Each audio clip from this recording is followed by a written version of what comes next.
બહુ દુઃખ થાય જ્યારે તમે જે વ્યક્તિ સાથે લાંબો સમય વિતાવ્યો હોય ને પછી એ તમારી લાઈફમાંથી દૂર જાય ને અચાનક 2-3 વર્ષ પછી એ વ્યક્તિ તમારી સામે આવી જાય અને તમારી સામું પણ ન જો, તમે ભાંગી જાવ. ભલે કદાચ ગમે એવી વાતમાં તમારું રિલેશનશિપ બ્રેક થયું હોય પણ ભાંગી તો જાવ જ. બસ મારી એક જ સલાહ છે, ભલે પૂરું થઈ ગયું પણ ગમે ત્યારે ગમે ત્યાં સામા મળો ને તો પૂછજો એને, કેમ છો તું, મજામાં, કઈ વાંધો નથી ને, કઈ તકલીફમાં નથી ને. બાકી તો તમે સ્વાર્થી કેવા છો. તમે જેને 3 વર્ષ આપ્યા છે, જેને તમે 4 વર્ષ આપ્યા છે, એક સમય પછી તમે એની સામું પણ જોવા તૈયાર નથી. તમે જેની સાથે કસમો ખાતા કે દીકુ જાનુ બાબુ આમ એમ, તારે જયારે જરૂર પડે ત્યારે કેજે, બ્રેકઅપ થઈ જાય એટલે પૂરું કરી દેવા. અરે એને શ્યોરિટી આપો, તારે જયારે જરૂર હોય ત્યારે કેજો, ભલે પૂરું થઈ ગયું.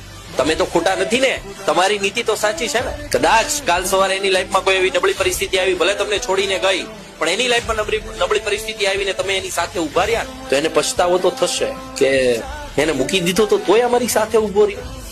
બસ એ જ પછતાવો, એ જ તમારું રિવેન્જ છે. તમે બદલો ગણો તો બદલો, તમારી સક્સેસ ગણો તો સક્સેસ, કામયાબી ગણો તો કામયાબી.